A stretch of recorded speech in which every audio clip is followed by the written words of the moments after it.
Yeah. He's like, yeah, Mars, I've been. It's dumb. And she's like, an entire planet is dumb. She's looking at him like, she makes like the stupidity remark. And he's like, oh, so I'm stupid. And she's like, well.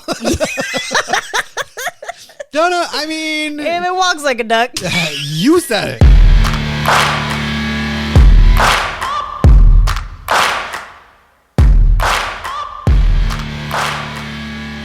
All right, guys, welcome back to another episode of Cracking Spines Podcast. I'm here with Candice. If you're new here, please tell everyone you know about this podcast. Rave about it. Tell them it's the most amazing thing you've ever heard. And if you don't do this, then that'll let us know that you're a horrible person and we don't like you. Yeah. Candice and I are talking about one of my favorite books today, Feed by M.T. Anderson. You can check out our store at kit.co/Cracking Spines Podcast. That's kit.co/Cracking Spines Podcast. Here you can find all our reading materials, the books, the book lists, anything you could possibly need that we use ourselves and we stand by. And we have a special offer for Cracking Spines listeners from Audible. Follow our link in our link tree, linktr.ee/Cracking Spines, to get yourself a 30-day free trial of Audible Premium Plus. You'll get a free book when your 30-day trial starts, 2 books for Prime members, 30% off your audiobook purchases, and you get to keep all the books even after the trial ends. This will also give you unlimited access to exclusive Audible Plus catalog and Audible originals. And listeners can sign up for this free trial, get the free books, use the discounts, etc., even if you've already used your account for a free trial in the past. So be sure to check that out. This is a part of the episode where we talk about our amazing sponsors. Unfortunately, right now, we don't have any, as we are a new podcast. If you would like to sponsor an episode, please email us at info@crackingspinespodcast.com. And as always, listener discretion is advised. Let's get into it. Yeah. When there's a constant stream of games, shows, chats, and ads feeding directly into your brain, does the world make sense without it? Titus and his friends have never wondered about the streaming until a hacker causes their feeds to malfunction, leaving them stuck on the moon with nothing but their own thoughts for days. If that weren't mind-boggling enough, Titus meets Violet, a girl who has made the conscious decision to fight the feed. This smart, savage satire depicts a future that is unnervingly close to the here and now.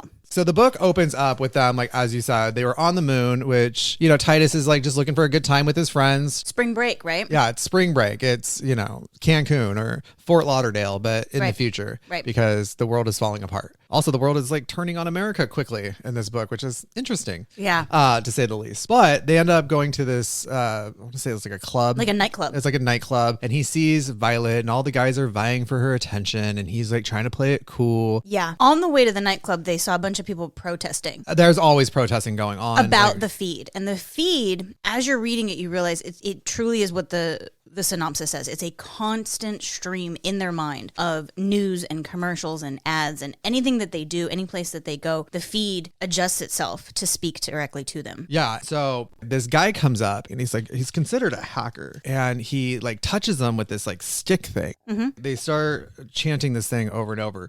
We enter a time of calamity. We enter a time of calamity. And then he finally their chorus of them saying this. He says, "We enter a time of calamity. Blood on the tarmac, fingers in the juicer, towers of air frozen the lunar wastes, models dead on the runways with their legs facing backwards, children with smiles that can't be undone, chicken shall rot in the aisles, see the pillars fall." And they continue. We enter a time of calamity. We enter a time of calamity. The police come in, do what police do. Doesn't matter what planet they're on. They beat the living shit out of this guy, literally. Yeah. And then they shut down the feeds, put them kind of like in a dormant standby situation, and they take all the kids to the hospital so they can run tests on their feeds to see like if there was a virus put in there, if there was any corruption. Now, when it comes to the feed comes from a chip that's implanted in their brain. Right, which is how the hacker was able to get them to say and chant all these things. Yes. Because by hacking their feed, he's literally hacked their brain. Literally hack their brain. And what I found really cool about this is like the M.T. Anderson's idea of feed is the algorithm. Mm-hmm. It's the algorithm that we deal with on TikTok. It's the algorithm we deal with on Instagram and Facebook and all those jokes you make of like, I was thinking that. How is there a banner ad for that on my feed right now? This is the reality of that. And it was written 21 years ago. Mm-hmm. It's to a point where they don't even have to read. They just know. Like the knowledge is there. Right. And they can feel it. Yeah, they can feel it. There is a part in here. I love Titus for this. Everyone is super smart now. You can look things up automatic, like science and history. Like if you want to know which battles of the Civil War George Washington fought in and shit. Yeah, I love that one. I wrote next to it, this feels so current. Yes. It feels so so current right now. Like this guy, he's talking about missing the feed. And this is where he starts to describe how the feed is. I don't know when they first had feeds, like maybe 50 or 100 years ago. Before that, they had to use their hands and their eyes. Computers were all outside the body. They carried them around outside with them, around outside of them. In their hands, like if you carried your lungs in a briefcase and opened it to breathe. That is such a really, really cool way of him describing this, because this is before smartphones. Right. This is like when people started maybe having a cell phone. Like the idea of a computer being on your cell phone was not even really a concept yet. Like that's not what we were thinking about yet. We were still talking about flying cars. Right. The idea of your phone taking a picture was novel. Yeah. At the time this book was written. With your 0.00025 megapixels. Right. Which I believe is just a pixel, but yeah, you're 1 pixel. Like you get, it's just a color. You're like, hey, look at me. And he's like saying that having this technology on the outside of you is like having your lungs outside of you and having to like manually like remember to breathe. Yeah, it's such a trip. Right. And she's a little different from the rest of them. Yeah, she hasn't always had the feed implanted like when they were younger, and that presents some problems along the way. Mm-hmm. So of all the kids that end up in the hospital, Violet is one of them. They're just starting to converse with each other and starting to get to know each other when all of this went down. They're just flirting. And as they end up in the hospital, Violet is actually pulled away from everybody and is told that her feed got damaged, like a little bit different than everybody. Yeah, worse than everybody else. And it could fix itself, or it could get worse, even be fatal. But I think what's really cool is in the scene where they're in the hospital together, they start playing this game where they're like taking hypodermic needles, basically playing darts, like blow darts, pin the tail on the anatomical man poster. And he's like, she's so much better at it than me. She's so much better at it than me.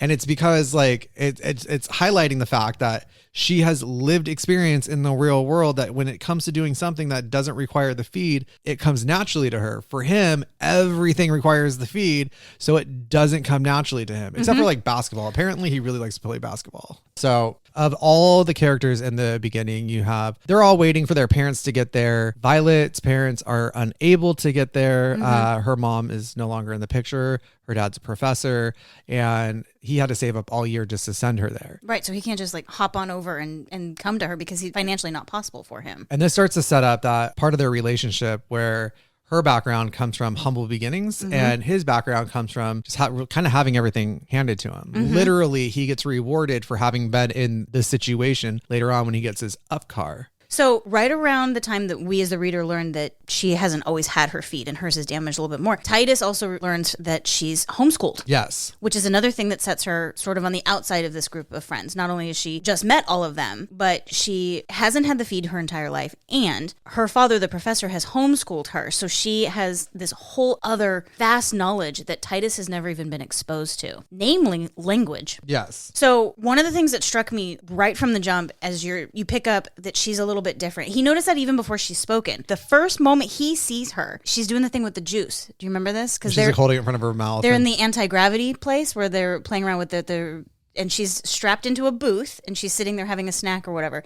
And she's letting little drops of juice come out of her mouth and she's watching them dance in the air. And he's mesmerized by the fact that she's doing something physical. Yeah. Like she's taking advantage of the environment it's like around her. Art to him. She's just basically like making spit bubbles and like... But to him, he's like, whoa. I mean, God, the boys were so dumb in the future. Yeah. But he's watching somebody sit there and be present with themselves. That's the other part of it. There's the physical piece of it, but she's just content. Yeah. Yeah. Well, and both of those things mesmerize him from the moment he lays eyes on her. He says, you don't look like somebody that would be a crier. And she's like, I'm really not. She's kind of got her shit together is what he's observing of her. And so one of the big differences between the two of them that struck me throughout the entire book is his apathy for everything. He's like... Yeah. So when they're in the hospital and they're hanging out and she says, have you been having a good time? And next time maybe we should go to Mars. And he's like, Mars is dumb. And she's like, what?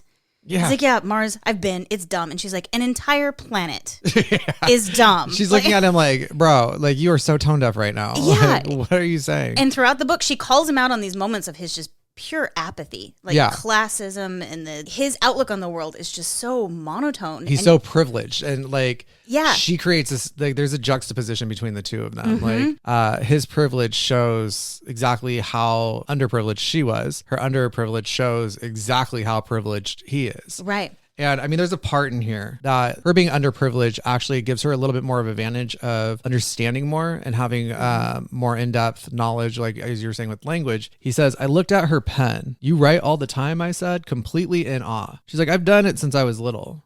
He goes, do you write stuff?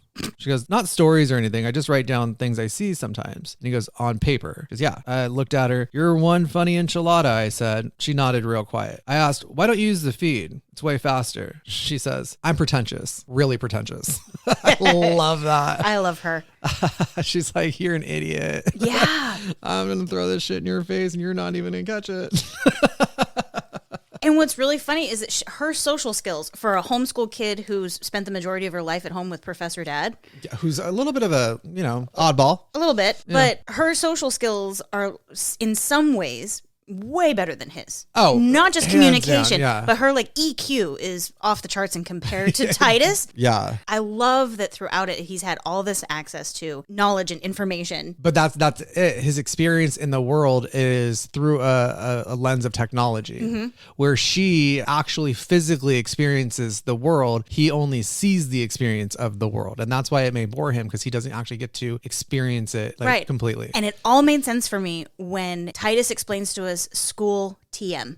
Yeah. Every time he uses the word school, it's trademarked. As are the clouds. And he explains that it's because long time ago, our schools were overrun with guns and drugs and corporations came in. Yeah, the government was there. Yeah, the government was running the schools. Can you even imagine the government running the Meanwhile, schools? what I found great about that, I keep looking at Violet's dad. I'm like, look at how much he's underpaid.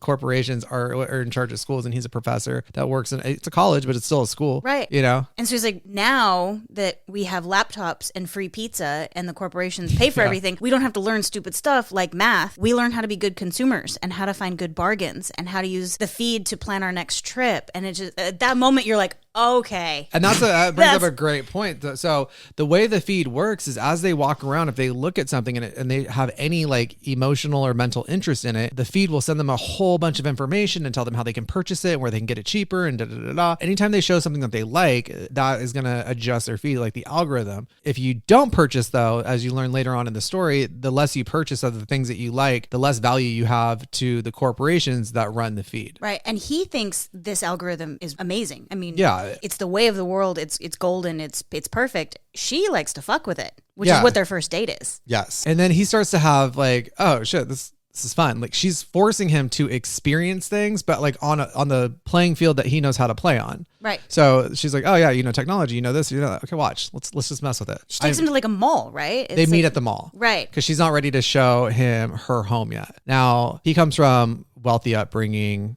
His parents were able to buy him an up car. He had all these different choices, a brand new one. It wasn't like something used. Meanwhile, her dad has to save up every penny, drop her off places, pick her up. They start to build their relationship. You see throughout the story, she uses the feed when she absolutely needs to with him. Usually when they fight, even when they get to a part of arguments, he can't handle arguing vocally in real life. He would rather switch over to messaging. Chat, yeah. Like mChat, which is their version of text messaging. So he'll even shut down and just go to that. So you're just basically understanding each other's thoughts. But it's not just his age. Dad shows up to the hospital in the beginning and just is staring at him. And Titus is like, what? And his dad's like, oh, that's right. No chat. And Dad is speaking in one syllable words. You know chat. Even Dad had a hard time articulating. And this drove me nuts where they go, what doing? What doing? That sounds like a 3-year-old talking to you. What doing? It's what are you doing? What doing? Nope. What are you doing? And I think the whole purpose of that question is to show the laziness in the language, which is something I actually wanted to talk about here. I love what MT Anderson did with the slang. And the reason why, when I read this, I went back to school when I was 28. So at my undergrad program, I was 30. And I was in this class with people that were 18, 19, 20 years old. And they were having the hardest time wrapping their brains around what the slang meant. Meanwhile, having been through so many decades of slang, I was able to read it and just get it right away from context. Yeah. For my 18-year-old who's reading it, we had the exact same experience. He was like, what the hell does unit mean? I go, it's like dude. And like, I translated all of the variants. I love that they did the context. Yeah. And so when it puts teenagers in this position of like, this is what people much older than you feel like when you guys just start making up shit. Yep. Because you could actually figure out from context what we were saying. Yeah. You know, now they're just like cap. And you're like, what? That means lie? Okay. Sure. Yeah. So I think this is like, we always talk about masterclass, right? Yeah. I think this is a masterclass on context, like figuring out what is being said through context. And they're speaking in like slogans. Yeah. The enchilada thing, it was like, you realize that they're just using things that they've heard in commercials and ads. That part. And like, they'll say like null as in like, it's lame, dumb. Oh, it's so null. Unit and unit, like dude and dudette. Right. As adults kind of experience life, you know, we are able to like relate the slang to something because our slang was so much more simplistic back then. And it's written by somebody that at the time, you and I were like teenagers. This guy was probably in his 20s when he wrote it. It was written in like 2001. 2002, somewhere around there. 2001. 2001 is when he wrote it. But yeah, I'm right in this age group of when he was writing it. I mean, I was 2001. I was 19. I was a freshman in college. Yeah. So it's a really cool way that they play with language. Yeah. And like you were saying, like you can see that a lot of it's influenced by the marketing that is sent to them through their feed. Absolutely. What I couldn't take about the feed was that it's constant consumerism. There's no entertainment value to it. Right.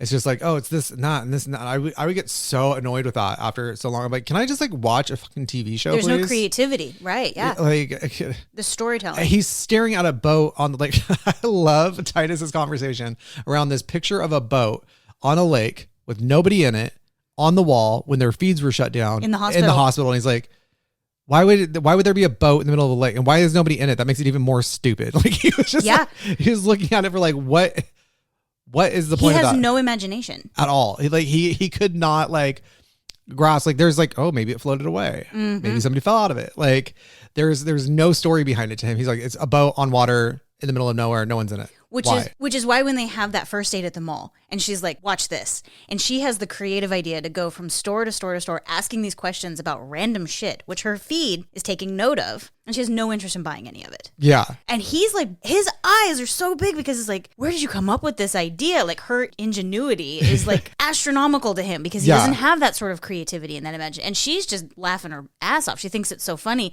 that every time they'd leave a store, it'd be like, Violet, since you're interested in anchors. And she's like, no, I'm not. And she's just fucking with the algorithm. She's like, let me see if I can trick this goddamn thing. Yeah. And to see her be like, I know how this feed works, so I'm gonna fuck with it right now. I was like, get it, girl. Yeah. Hell yeah, do it. Like, I loved it because it's also like anti-capitalist. It is. Too. That's what I was gonna say. There's the capitalism piece to it, and then their love story starting out with him just being in awe of her creativity and her imagination. Well, I mean, it starts a little bit sooner than that. She was the most beautiful girl like ever. She was watching our stupidity. I love that line. I'm like, aw, Titus, that's the cutest thing you said. Yeah. He's at least the most self-aware of all of them. Yeah. And that becomes a thing with them. That he's like, am I stupid? Am I dumb? And he goes to his parents and he's like, am I dumb? Like that insecurity starts real quick for him when he realizes that they're on a couple of different playing fields. Yeah. And like you also like you see the effects of capitalism, like the dangerous effects of capitalism throughout this story, but also you see the wealth gap throughout this story, like how they would go to the conceptionarium. And they would be like, okay, I want my nose, his father's eyes, but the rest of his face to look like this actor. Yeah. And then they like make the baby. And it has something to do with like, there's something that's just like poison in the air that people are unable to conceive that way. Right. But when you look at like Violet's parents, they had to have her test tube. So they didn't get to choose what she looked like and what features she would get and so on and so forth, but not like Titus's parents did. And she lives with her father down where they all share the same sky in the neighborhood. Yeah. They don't have a bubble around their house like he does where they turn on and off the sun. That was a trip. Like, Yeah. I'm like, and so then that, like, because when they said cloud trademark, I'm like, how do you trademark clouds? And then I realized when they have like their own little bubble that they can put clouds in there, they can take clouds away. And he has to drive down to her neighborhood. Yeah, he goes into the tube, the express tube or whatever, and he goes down and down south. and down and down and down and down to get to her. And it's like neighborhoods are stacked on neighborhoods at this point. Right. She wants to see trees at one point and go to the forest. And Titus's dad's like, oh yeah, no, they ripped that down. Like they had to put in an air factory. An air factory. Yeah. And she's like, but trees give you air. And he's like, yeah, but trees don't give it as much air as an air factory does. Right. And like we create more air out of an air factory than trees. So we need it to breathe. And she's like, or we could just stop killing this planet. Yeah. And peppered throughout the story, you get more and more of a viewpoint of how destroyed the world is. It becomes late stage consumerism is what it is. Yeah. The lesions on their skin. Yeah. Everybody has lesions. And it gets worse and their skin starts to peel away. And then, yeah. And because somebody on a soap opera like did it, then it became cool and they were intentionally adding these lesions and it's like cuts and and they have the trends feeding to them all the time. The girls will be like out and about partying with everybody and they'll stop and go into the bathroom and change the part in their hair and like style it slightly differently because that like the way they were when they left their like house or hotel or whatever, that was what was in style. But by the time they get to the club, they're like, wait, not in style anymore. Got to go change. Like it's insane. They, the individualism is gone. Absolutely gone. Which is another reason Violet stands out so much. Oh yeah. And she's wearing wool. And that's like, is she wearing wool? Like, is she wearing like a natural fabric? Who does that? Like, and she's talking about symmetry when they're talking about, and everybody's like, but the trend. And she's like, yeah, but your face works with, I mean, it's she just framing sees your the face. World completely different than all of these kids. And I love that she like looks at them and she's like, hey, you guys are going to probably think I'm an asshole, ladies, but I'm going to make you feel better about yourself in this situation. She basically made those girls on trend with the lesion before the lesion became a trend. Yeah. Just through her way of just like looking at the world, she was like, I can get ahead of this before you guys can. She just chooses not to, also has no money to do that. Right. But yeah, her health starts to deteriorate as their relationship starts to develop and blossom. She's losing control of her limbs, her foot. And it's like a little bit at a time, like every now and then, like her hand won't work. Like her leg will fall asleep, basically. And then it takes like an hour and it comes back. And then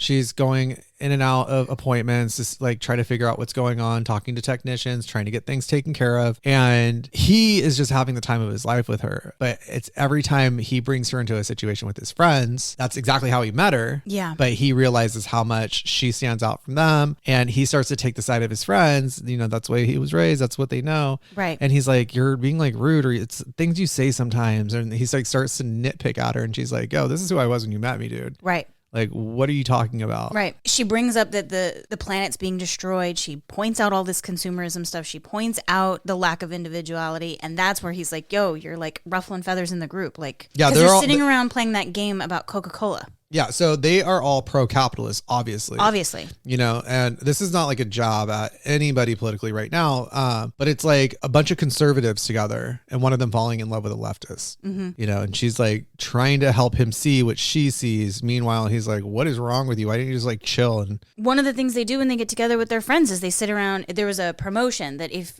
whoever says the word Coke the most, because they'll pick it up because of the feed. They know what you're talking about all the time. I think if you say it like 1,000 times or something, you get a free 6-pack. And so they're like, we're gonna sit there and just talk about it and get like a lifetime supply so fast because they're like, Coke's so great, Coke's so this. It takes 10 minutes before somebody's like, I actually want a Coke, you guys want to go buy some? I'm like, well, that worked. Yeah.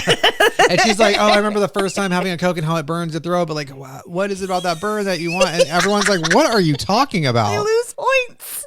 You lose points, but she wasn't the first one to lose points, but she was the one they held it against. Yeah. She's using all of this language in her vocabulary, and everybody's just staring at her, and they're like, yeah, that cost us some points there.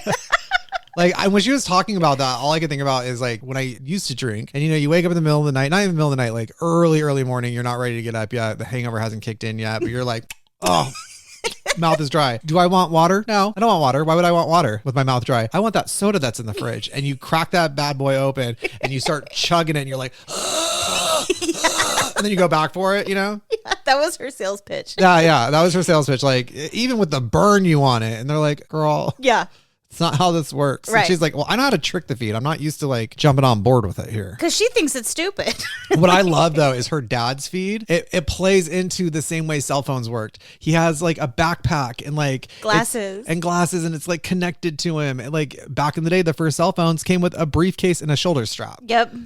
Yep. So good. It like took me back to my childhood. Like, when Titus meets him, he can see it shining in his eyes. He can see the light from the glasses, the words and the words and stuff, yeah. because it's outside of him. And I think it's also important to know anytime she's involved, like anytime it's just him alone in the story, it's just talking about the feed and how great the feed is for you. Mm-hmm. Whenever she's involved in the story and it talks about the feed or whatever, it also talks about like the effects of consumerism. Like while they're standing there and they look out the window of whatever up on the moon, you see a piece of trash floating by. Yeah.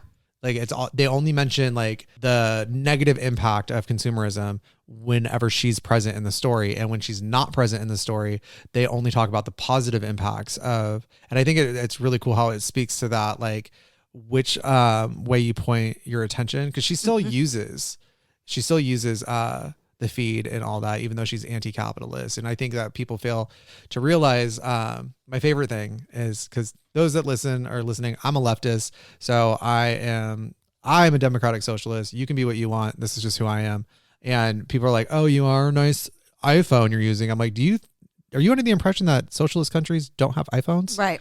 Right. Like, or they don't consume any products whatsoever. I'm like, the difference is Apple has to follow the rules the country makes. In a capitalist society, Apple makes the rules. Right.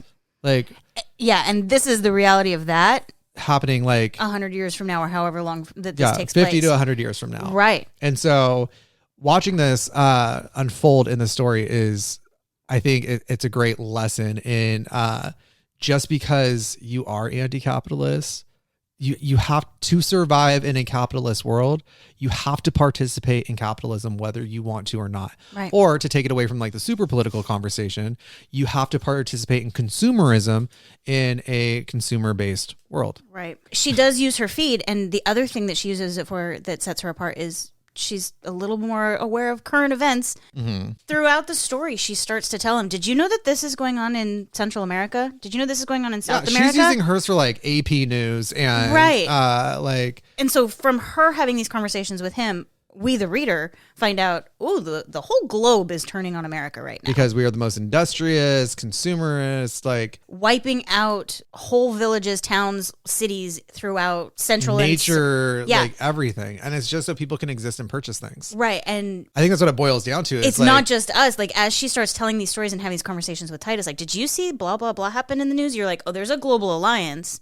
That's like, and screw America. And America's the one just going way too far with all of this. And they're all being taught like, oh no, don't worry about it. Just pay attention to purchasing this, purchase that, purchase this, purchase that. Right. And it's like, because every time she brings it up, even around his friends, they have no idea what she's talking about. And you're looking at late stage consumerism here too, because it's clear that the world doesn't have that much time. I feel like Violet as the character herself, like her whole character arc is the story of the world as it comes into consumerism. Because for the first 7 years of her life, she didn't have the feed. Right. So consumerism wasn't a thing for that chunk of her life. And then as it was introduced to her, it got progressively worse and worse, and it starts to speed up, and like the end of the world is near. And I think like her story is kind of like it parallels what the planet is going through this consumerism. Right. As the story progresses, her feed is just killing her from the inside out. Yeah. And she's trying to she's keeping it from Titus. She's just like, oh yeah, make my leg. Oh, it could be better. It could be worse. Like they're don't worry about it. And she's trying to keep him like kind of at bay. And a lot of people when reading this really hated Titus for the way he handled her and the relationship. He's a teenage boy with zero access to heavy emotional lifting. Like at all. And it all hits him in the end. He's barely able to have any level of serious conversation and I think that's the purpose of the Mom and Dad Am I Stupid? Yeah. Because you see him in sort of a serious conversation and he struggles. The whole time. That level of lifting was challenging for him. So with that in mind, that's sort of the lens I was like, this is too heavy for him. Absolutely. So they start making fun of her after the Coke incident, and she can tell that they're messaging about her and they're sort of looking, I mean, nothing's changed in 100 years. Girls being girls. Or we can tell that, and lift each other up, ladies. Lift each other up. She's mentioning to Titus, she's like, they're They're talking They're shit. talking shit about me. He's I like, want to "No, they're go. not." I want to go. And he's like, why do we have to leave? If we leave now, that'll be so lame and bull. She's like, you would rather me sit here uncomfortable so you can be cool with your friends rather than tell your friends, hey, I'm just going to take her home. Right. She doesn't Not a even big want him deal. to like stand up for her. She's not like, hey, she's just like, I just want to go home. Yeah, just take me home. Just take me home. It's fine. You don't. Like, these are your friends. She even says, you don't have to tell them anything. Just take me home. And that's when she's like, she makes like the stupidity remark. And he's like, oh, so I'm stupid. And she's like, well. No, I mean. If it walks like a duck. You said it. I didn't say it. You said it. He's like, what do you mean I said it? She's like, okay. I'm just not disagreeing. Do you want me to help you with that shovel? Or you're just going to keep digging? Oh, Titus. There's not a thought behind those eyes. Not at all. And he's trying so hard. Because you compare him to Link, who is the clone of Abraham Lincoln. The blood found on Mary Todd. Todd's like, he's telling a conversation with, because Violet's low key like, something's wrong with that guy. Is he okay? And he's like, well, funny story. Yeah, his parents are loaded. Yeah, so like he's even richer. Yeah, so they were able to get access to Link is upper class, and you have Titus who's upper middle class. Yeah. And then you have Violet who's like upper lower class, mid-range lower class, Right. I would say. So Link's parents got their hands on Mary Todd's Like overcoat that had blood stains. from the assassination, and they cloned Abraham Lincoln, and that's Link. So they have that girl fight. He finally, like, they argue. He takes her home, whatever. Right. She starts at one point telling him, like, hey, this is what's been happening. No big deal. It's a technician. They'll take care of it, blah, blah, blah. I'm trying to figure out. It could be bad, could be worse, could be good. When he's taking her home, they're having what's basically their first fight, and she's trying to get him to talk to her outside the feed. Yeah. And he's like, nope, I only do it through the feed. Yeah, and she's like, well, what if we didn't have the feed? You know, she's slowly but surely trying to, like, bring him into the inner circle of what's going on with what her. the reality might turn into. Yeah, and he's just nope. No, yeah. No. Italics only. Yeah. If you read the book, if you read the fucking book, all the feed talk is in italic. Right. So if it's not in italic, you know that they're speaking outside of it, and that's when it becomes very choppy. Very choppy. That's what's very like 5 syllables per sentence, if that. Mm-hmm. You know what I loved about his parents, especially his dad? It's like his dad uses our slang. Yeah. As like he's the old person talking is saying things like, dude, bro, no, like. Yeah. Yeah, which drove my 18-year-old. He's like, this is like all the time. I'm like, uh-huh. I'm like, uh-huh. Yeah. And what's your point? No cap or whatever. Yeet. Yeet. Yeah. Yeah, let's yeet that cap. Full send, bet.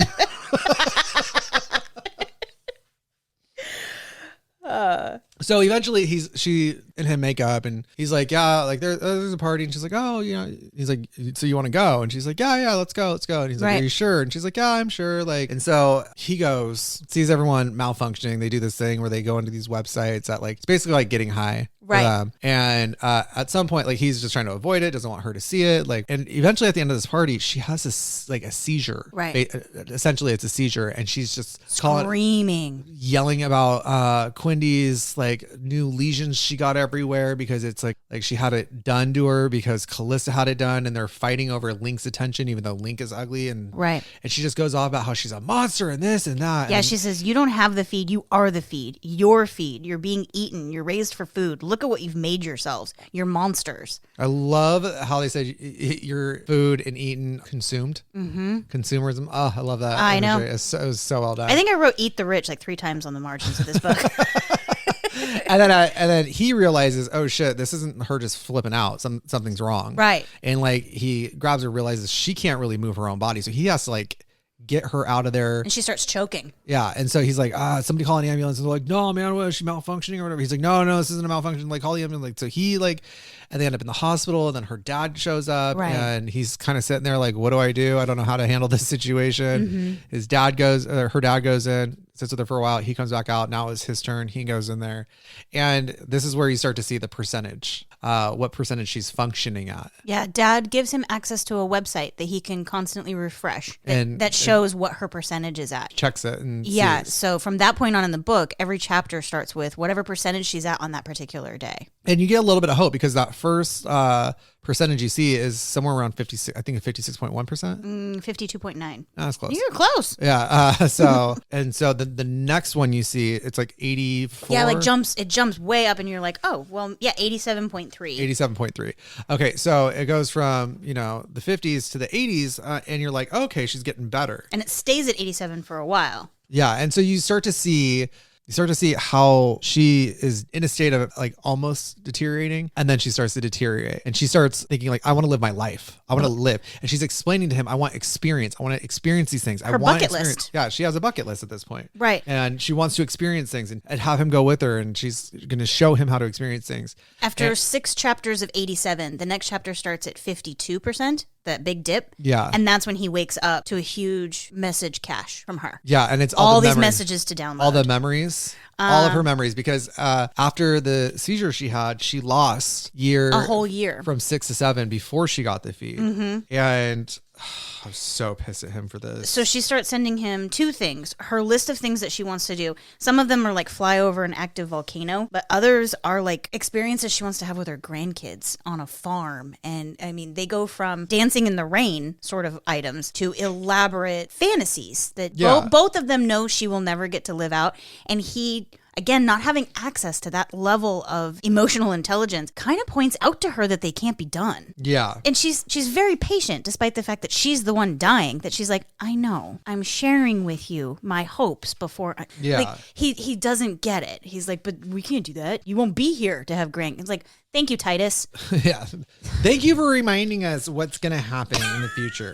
And then, as it progresses and she gets worse, she starts sharing the memories. She starts sending all her memories because she's scared she's going to lose all her memories. And she's like, I love you. I want you to have them. I want you to access them. And by this point, you can tell them back to me. Yeah. And by this point, he is so overwhelmed because he doesn't know he doesn't have the emotional EQ for this. It would be heavy for a 19-year-old that wasn't living in this general. At his age, a dying girlfriend is big and is a lot for him, who struggled with having a serious conversation with mom and dad. John Green couldn't even write this. Holy cow.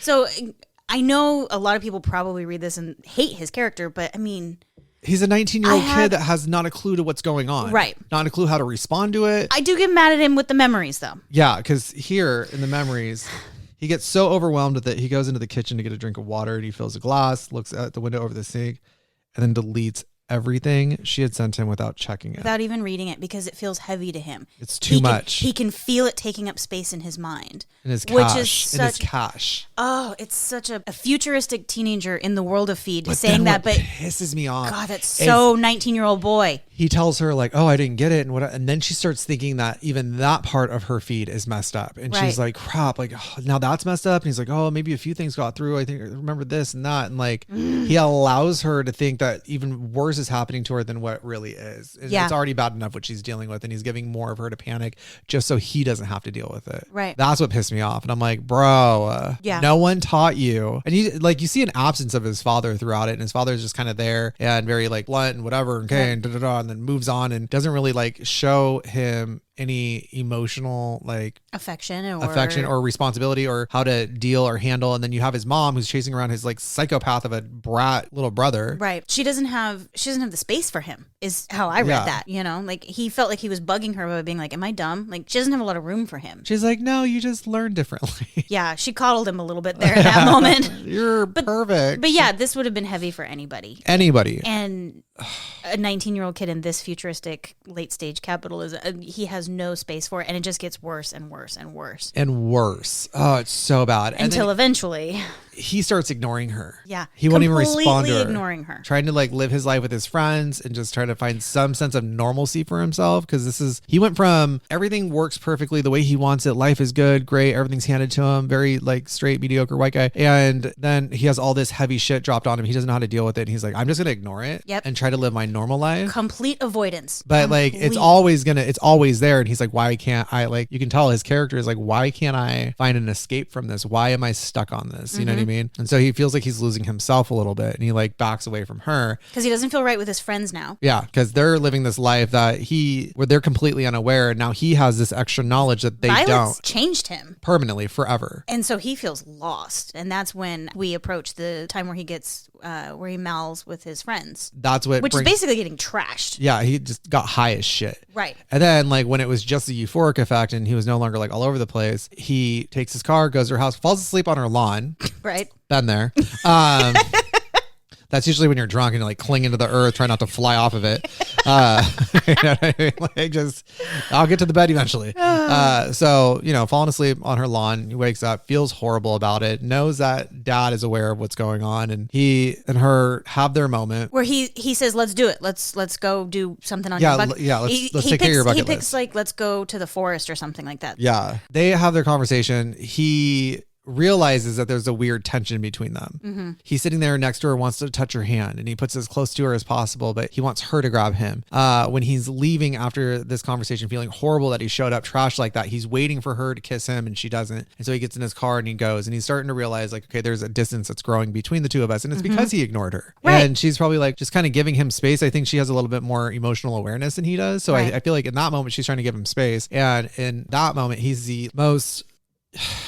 For a 19-year-old boy to understand consent so far that it goes to a point where nothing happens. Like, yeah. So he takes off and he's just like, he kind of puts himself in this headspace of like, well, nothing's coming of this. Then she just shows up one day. Yeah. Let's go do this. I lied to my dad. He doesn't want to see you. He doesn't want me around you. I told him I'm going to my friend's house. I'm going to go to the mountains and, we're going to get like a hotel. And she is like, I want to experience you. And I want to have sex with you. And he's just like, she's pawing at me and I'm just not into it. And he's so far removed from the situation. And then he stands up and he's like, it's like a zombie's touching me. Right. I keep picturing you dead. Yeah. Like the inevitable is coming. Like he doesn't know how to live in the moment. He's just, this is what's going to happen. This is the end game. He has absolutely, I love that. That's so well put. He has no access to being just present. At all. And so he's constantly pointing out that she's going to die to her. And she's like, I know that. I can feel it. You fucking idiot.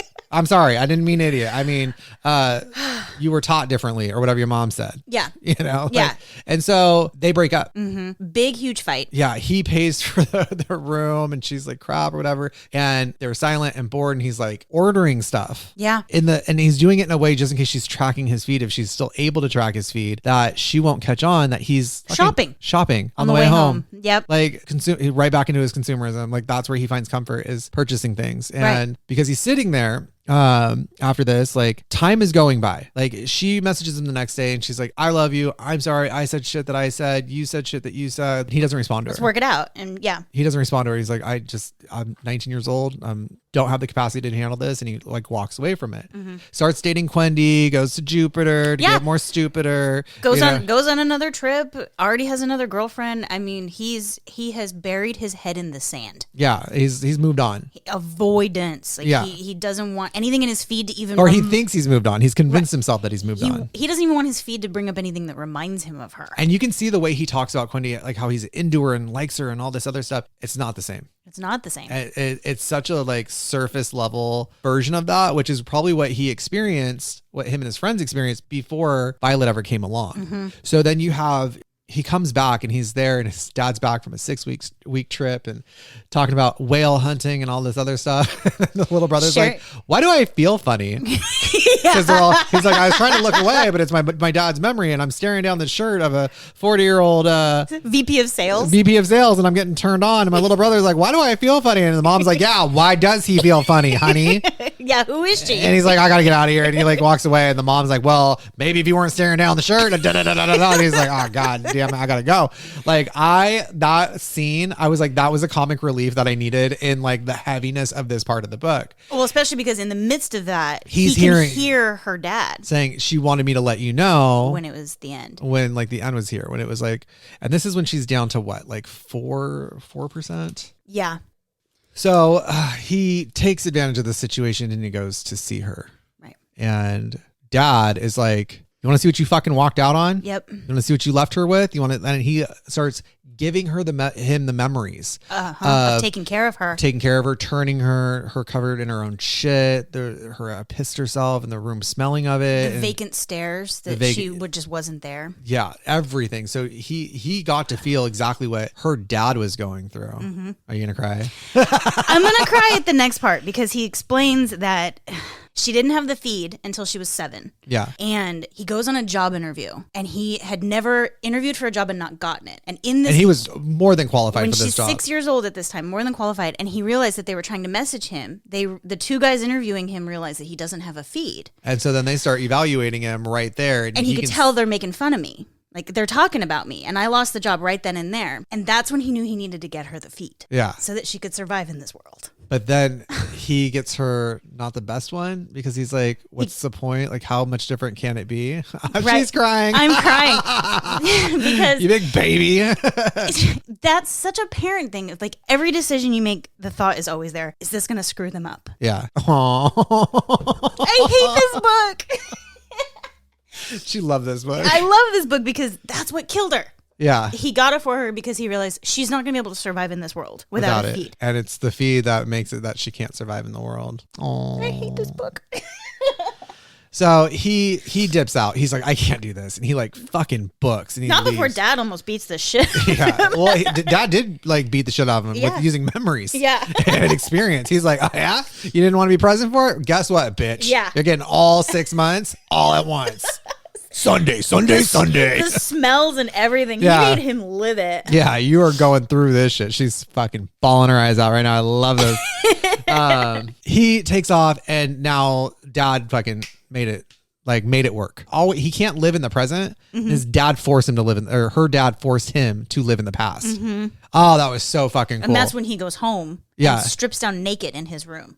All the way down. Just my butt on the cold floor, my bare ass on the cold floor. And he just starts ordering the same pair of pants over and over and over and over. Until all of his credits were gone. Until all of them are gone. Yeah. He's doing what he knows to do, but he's doing it to such an extreme degree that you can see it's registering to him that this action is what killed her. And it's the feed that killed her. And he's trying to find what's the importance of this feed while he's ordering the same thing over and over. And he's tracking like it being shipped and being his tracking number. And he puts his address in again and again and again and again. He just sits there staring at the wall, ordering the same thing over and over, same process over and over, over and over, over and over. Yeah. And that's him. He can feel them in circulation. He can feel that he had no more credit. He could feel the FedEx numbers being created. That was his way of living in the present. Oh, yeah. He just kept reliving that present over and that over. That breakdown was like, if you didn't have empathy for him at that point, you were never going to, because that was a broken. The hardest part for this kid is he walked away because he didn't know how to handle it. He wasn't given the tools throughout his life to be able to handle this because all he was given was consumerism. And then it all gets put on him at once. In the end, and now it's too late for him to have gone back and grabbed every memory that he could have possibly grabbed, and so he kind of just goes into this like autopilot breakdown. Or to create experience, it's too late to give her the experience she was looking for. Yeah, both sides of it, the memories and the new experiences. It's the moment's gone, and he can't get that back. He can buy all the pants in the world, he can get a new up car, he can do all those things. But he cannot change the fact that he let all those moments go by. Yeah. So he goes back 2 days later. He dressed real careful, like there for a special occasion, fiddling with his shirt, tried his rolled up sleeves down. When he got to the house, Dad opens the door, steps out of the way. It's just like, go do what you got to fucking do while I go out here and garden. And he's like, Violet, you might be able to, he's saying this out loud because obviously he can't talk to her through her feet. So he's forced to be in the moment. He says, Violet, you might be able to, maybe you can hear me. So I came over I thought I'd tell you the news, what's going on, and just talk to you. So this is the part that got me. He went and found all of the things that she had interest in and the way she lived in the moment and understood the world and consumerism and how it was like all falling apart. And he starts to tell her about strange facts and things in other places, the best way he knows how to do it. And he talks about the Global Alliance had issued more warnings about possibility of total war if their demands were not met. And he whispers to her, Violet, there's one story I'll keep telling you. I'll keep telling it. You're the story. I don't want you to forget When you wake up, I want you to remember yourself. I'm going to remember you're still there. As long as I can remember you, as long as someone knows you, I know you so well. I could drive a simulator. This is the story. And he cried sitting by her bed. And I told her the story of us. It's about the feed. It's about the Meg, normal guy who doesn't think about anything until one wacky day when he meets a dissident with a heart of gold. Set against the backdrop of America and its final days, it's a high-spirited story of their love together. It's laugh out loud funny, really heartwarming, and a visual feast. So even here, he's telling the story in the way it would be advertised to somebody. Yeah, the movie trailer. Yeah, the movie trailer. Together, the two crazy kids grow, have madcap escapades, and learn an important lesson about love. They learn to resist the feed. Rated PG-13 for language. I whispered in mild sexual situations. I sat in her room by her side and she stared at the ceiling. I held her hand on a screen. Her heart was barely beating. I could see my face crying in her blank eye. Oh.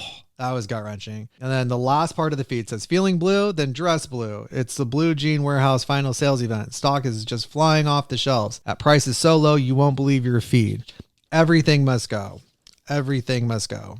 Everything must go. Everything must go. Yeah. So even in the end, the feed tried to step in and take over his moment of living. And the way it just dissipates at the end of the story is like, you can see if they did a follow-up book about this, I think it would be Titus like breaking away from everything he's ever known and just exploring and finding himself as another human being, and probably in some way getting involved to be against the feed and consumerism, because she did everything she could. She was petitioning the feed, the tech company, to fix her, to help her, because her warranty had expired, but they couldn't afford all the things that needed to go into fixing it, because the doctors were like, physically what needs to be done is a technician needs to fix the electronic component. Yeah. That costs a lot of money. And so they're like, she petitions for like financial assistance. And they're like, oh, well, you know what? You look at a lot of stuff and you like random things, but you never purchase them from her time in the mall. That comes full circle and bites her in the ass. They said, hey, you're not gonna purchase from us the way we want. You're not worth anything to us. You're not a consumer, so we're denying your claim. Yeah, you're not worth it. Yeah.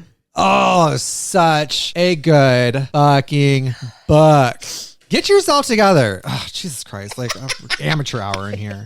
Real quick, I just want to pull one of the questions from, there's a discussion in the back. Feed is set in a future time when most Americans get their news, entertainment, and shopping tips from electronic transmitters implanted in their brains. In what ways are current technologies similar to the feed? How are they different? Now, this was written in 2001. Mm-hmm. We have a world of technology at our hands. Mm-hmm. And M.T. Anderson, there's a section in the back that he talks about it. He's like, now we actually have that. We have a whole world of people that walk around with all the information in the world sitting in their pocket. Right. They fail to fucking use it properly, but right. They have they have access to all the answers.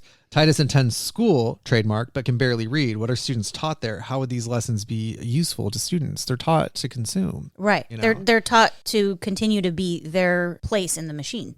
So this is the one that I gravitated towards of all the different ones that they had on here. Okay. What is happening in the world outside the feed? Is it, as the old man on the moon insists, a time of calamity?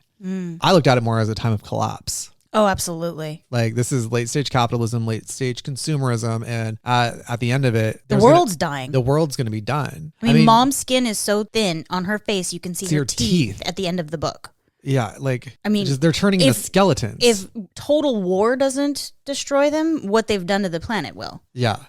Do you want to do bookends? I do.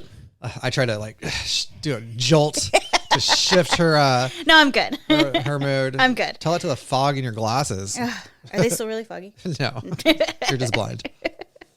All right, bookends. This is where we ask you guys the questions we think you should be asking yourselves as you read these. Who would you recommend this book for? Everybody? I actually do have a specific answer. So. Conservative teenagers. I think all teenagers. All teenagers, yes. But I think conservative, like, because we have a lot of leftist teenagers that have read, the Communist Manifesto 4 times and they think they know everything about everything now. But like, I think that I'm not like anti-capitalism because it's like a political movement or anything like that. I'm anti-capitalism because I see that profits are being put before people. Mm-hmm. And the people that are hurt the worst are in favor of it. And right. I see that. And it's like, it breaks a part of me, not my heart, but it breaks a part of me to look at this and be like, I just want to help you get there. And you are so intransigent about the whole situation. Right. That you won't even hear me out because you've been convinced this is the way to go, as they like rape your pockets and they put you further and further down and tell you to blame everybody else around you. Mm-hmm. Like it's... I love that. Yeah. Well, even down to the healthcare conversation. Yeah. I mean, that denying her claim. There's no profit in it. There's no profit profit in it. So no, the math. We weren't able to profit enough off the of math you, so ain't we don't care. mathing to keep you alive. Yeah. Wow. Like whatever. Yeah. Profits are more important than people. Like, that's so crazy to me that people are okay with that. Yeah. I would recommend it to young adults, teenagers, Gen Z in general. But for something that you actually brought up, I had written down as my reason for that suggestion, is the eye-opening experience that you are not the end-all, be-all young generation, and there's one coming up right behind you. Yeah. Like, I think your 18-year-old's learning that with Generation Alpha. Yeah. Following up. Yeah. So the experience you have, I love your story about being in a class full of 20-year-olds when you're almost 30, which is exactly what I wrote down. There were teens before you. There will be teens after you. Yeah. Your relevancy. You're a speck on the timeline of this universe. Your relevancy is not a permanent fixture. And that's, I feel like our parents' generation did better at staying current. I think our generation is doing great at staying current. I think, sorry, Gen Z, they move on quickly.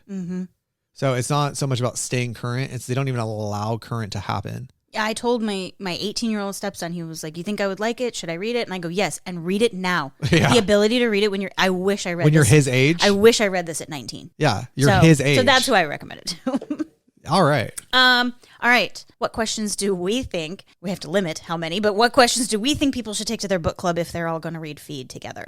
I'm going to go with the angle of Titus. And can you actually blame Titus for the way he responded in the way he responded, especially with Violet having a better understanding of everything and expecting so much out of him, knowing that he doesn't have the emotional capacity to deal with it? Explore that. Yeah, I wrote down, how does the book explore sort of the notion of loneliness and isolation? Oh, yeah. Even when they're in groups, they just kind of stare off into space. Because they're all watching their own feed. Yeah, it's fucking weird. But when theirs gets turned off, their inability to be with themselves is terrifying. Like, you can feel how scared they are to be in their own head without the feed talking to them. Yeah. Like, it's I play music to drown out my own thoughts. Yeah. Sort of like isolation. Even like the posters on the wall. Yeah. It's part of the feed. Like when you walk in, you're seeing what they want you to see in there. So for me, the loneliness and then isolation in people that are just constantly hearing noise. So explore that. It's that moment where Titus strips himself down naked. Even the walls in his room are stripped down naked while he sits there and just, so crazy. Yeah. Okay. Casting call. I never got around to Titus. That's okay, because I have Titus. All right. Who's your Titus? Machine Gun Kelly. Okay. Which makes me think Callista should be Megan Fox. Okay. I can see Callista as Megan Fox. I see Violet as Kristen Stewart. Now, everyone thinks Kristen Stewart's a really horrible actress. She's not. Like, she's not. Like, the roles, it's the role. Yeah. Because you put her in a different role that's something that she can relate to, she's great. If she can't relate to the role, she's horrible. Yeah, she did Joan Jett really well. She did. I had Gina Rodriguez for Violet. Okay. From Jane the Virgin. Yeah. Just because I kept picturing somebody to pull off that scene where she's like, you're all monsters. You are the feed. You're being fed. Like, that scene's so powerful. So I was just trying to come up with someone who could hold her own. But Kristen Stewart probably could. I feel like Kristen Stewart can play the smartass really well. I like that. And then Greg Kinnear for Violet's dad. For Violet's dad. I had Jeffrey Wright from Westworld. Okay. Yeah. I see that. But yeah, God, such a good book. Such a good book. What was cool was before we finish this off, I was getting messages from Candice. She's like, this book is so good. She's like, I'm barely into it. This is so good. And then she's like, oh, I want to talk about it. I have so much to say about it, but I can't say anything. Oh, it's driving me crazy. And then I'm sitting on my table and I'm staring out the window and I've been sobbing for 8 hours. And I'm like, and then I got real quiet. You were like, you doing okay? You good? Hello. It's been days of you talking about how much you're loving the book. Where'd you go? Next week we're going to be doing Where the Crawdads Sing. Yes. I'm super excited for that. By Delia Owens, I believe is her name. Delia. I have not started it yet. This one's going to be fun because neither one of us have read it. Neither of us have read it. This is the first time that's happened since episode number 1. Oh, true. All right, guys. Thank you for joining us on another episode of Cracking Spines podcast. We're at I think 9 episodes now. This is 9, I think. Ooh, tune in next week for episode 10. We're losing count. We've got so many now. Episode 10 next week, Where the Crawdads Sing, in the month of April, where we are reading coming of age stories. Next month, we're working on next month. Yeah. We'll let you know. We got some things in order. We got some suggestions from you guys. John's going to try to make me cry again. Probably a few times. It's hilarious. And then also Don't forget, if you're hearing this the day it premieres, Saturday, join me and possibly Candice later tonight at 9 p.m. Pacific Standard Time, live on TikTok at John Scott Won't Stop and Candice at Mama Wonder. All right, guys. We're out.